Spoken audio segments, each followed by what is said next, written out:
Hello there, lovely people, it's Alex from Nintendo Life here. Now, as any long-time fan of the channel will tell you, I'm a bit of a Pokemon nut. In fact, I love it so much, I even went out of my way to try and find a real-life Pokeball that actually looked decent, not one of those little cheap plasticky things.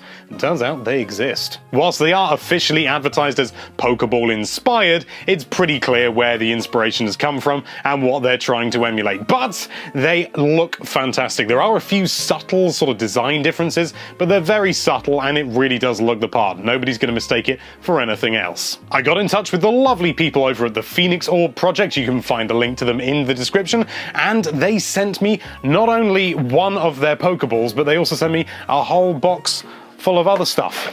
But let's look at the meat first. And so, not to delay it any longer, this is the Phoenix Orb. Now, you may sort of think, okay, that looks pretty cool, it looks like a Pokeball, you know, but this thing has a few hidden details. I mean, for a start, I'll show you some close-up images, of course. For a start, you've got this lovely sort of matte finish, but this thing is solid aluminium. It is, well, I say solid, it's not solid all the way through. That would be ridiculous, but what is inside is a different thing entirely. It's a secret. You'll find out in a moment. But simply put, the quality of this thing, it feels so nice in the hand. It is not the cheapest product that they have, and in fact there is a cheaper alternative you can get, but if you're going for premium, this thing is just, it's so weighty. I don't know how much it weighs, but it's enough. That's upside down. That's a Premier Ball, son.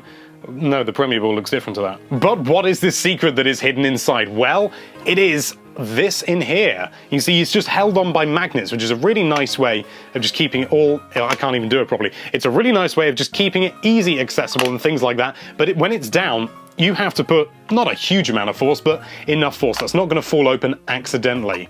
Unless maybe it falls off a shelf onto a pile of books, but that is not likely. But anyway, what's inside? Well, as you more likely caught a brief glimpse, there is indeed a circuit board and some batteries in here. And this thing on the front that is basically the Pokeball button is indeed a button. And let's see what it does, because it's not just for show. Did I turn it off? I think I turned it off. Let's try that again once more with flavor. That's the sound it makes. And then it starts flashing, and it goes through a whole sort of cycle, and hopefully, you know, I'm going to skip forward to when it does the next bit. Oh, bloody hell, there we go. That's it there. It starts beeping, and it continues to beep.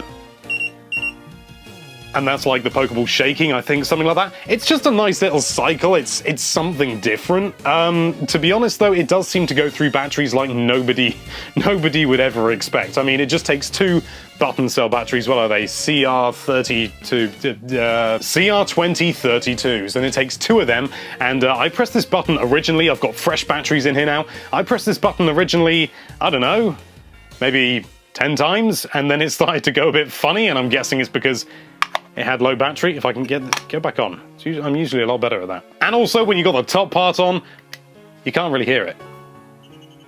That's really quiet. So it's a nice little bonus thing, but to me, it's not really make or break. What I really like about this, though, is just how brilliant it looks. It's so, I'm gonna say, it's sexy. Look at it. There's this two pieces of aluminium milled out with another bit of aluminium. That's plastic. It's solid, it's metal, it means business, and that kind of proves that it's metal. But if you're not willing to shell out for metal, because this is basically the premium item, there is a slightly cheaper version that looks almost as good. Bum, bum, bum, bum, bum, bum, bum, bum, bum.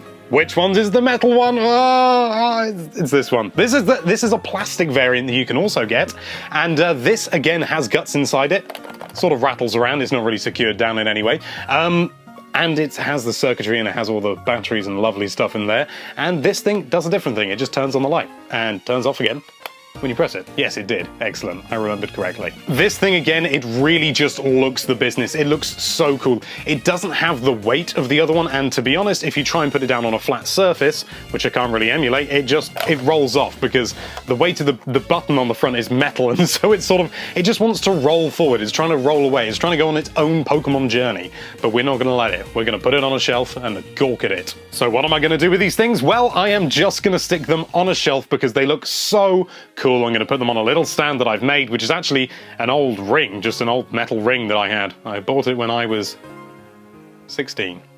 and it holds it quite nicely. But seriously, I mean, look at these things. These are absolutely gorgeous. I do have to side with the metal one because it is the more premium product. But if you're just going to stick it on a shelf or in a cabinet or something just to show off how much of a Pokemon master you really are, then the plastic one will do you fine, to be honest with you. Again, if you really want to go all out, or if it's a gift for someone and you don't mind splashing a bit of extra cash, I'd say go for the metal. But if you just want it to look good, plastic is almost as good. But what about this box of extra gubbins that I've been sent? Well, don't worry, I haven't forgotten about that, and not just because it's got my name on it. You probably can't see that, it's probably too small. Anyway, we're going to crack this thing open and take a look at the things inside, one at a time. I'm going to do it in an order that I've just made up in my head. First of all, we have got this. And these are just other things that the Phoenix Orb Project sell on their website, one of which is a lovely coin. This is again solid metal, I'm guessing aluminium or aluminum as you say in America, and it's got the logo for the Phoenix Orb Project on there, and it's very shiny and it's very nice. The only downside is it is exactly the same on both sides, so I honestly don't know what purpose it has as a coin. Like, you know, if you flip it, is it heads or tails? It's the Phoenix Orb Project. Lovely. But moving on, we have also got another thing that they sent me, which is this. This is just a little pendant, really, for with the Mega Evolution stone design on it. And it's simple, it's, you know, not out of this world, but there's something nice about it. It's got a decent weight to it. I don't know, I just like it. Again, not out of this world, but nice. Didn't expect this. It was a bonus. 3 items left, and I'm having to open another smaller cardboard box here in order to get into this. This is another Pokeball, but this is not just a heavy lump of plastic, which indeed it is, but it is also so much more. It is, as you can see there, the thread. This is a gear stick knob, which is a wonderful expression that I think I've been wanting to say for quite a while. Unfortunately though, I haven't been able to test this because it is an Imperial thread. And I live in the UK where I'd have to buy various adapters. I'm not even sure you can do that on my car, but it's a nice thing if you're into Pokemon and you have a standard gear stick. You do it. Second to last, we have got something that is not entirely related. This is a hologram viewer. I don't know why they sent me this. Basically, the idea of this thing is that you rest it on, or you rest your phone on the top, or you rest this on top of your phone. I can't remember which way round it is. I'll do a close-up shot of how this works. And you basically stop making noise. And basically, when you look through these little panels with very specific videos, you can see a 3D holographic image of something like a Pokemon or something. And I think they look really cool, to be honest. Again, not terribly relevant, but they sent it to me, so I thought I'd show you. I think that's only fair. And lastly, we have a tiny plastic Porygon.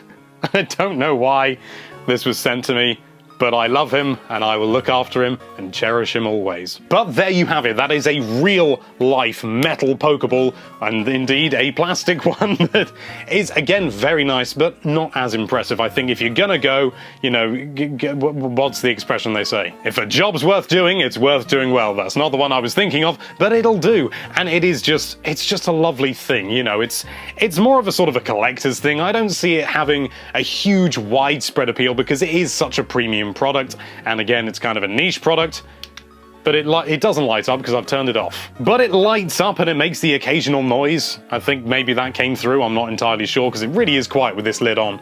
And it's just a nice thing. Stick it on your shelf, show it off to your friends and say, hey guys, look at my Pokeball, and they'll be like, arr! Or maybe they'll say something else. Depends what your friends are like. Massive thanks to the Phoenix Orb Project for sending all these lovely things over. If you want to buy any of them yourself, you can find a link down there in the description where you'll find all sorts of links to the loveliness, mainly the stuff that I mentioned. Actually, it's all going to be the stuff I mentioned. Thank you so much for watching. If you like this video, then why don't you use a special metal Pokeball on that subscribe button and see whether you can catch it, but it is a low capture rate, and be sure to check out NintendoLife.com for all sorts of lovely Nintendo-related content.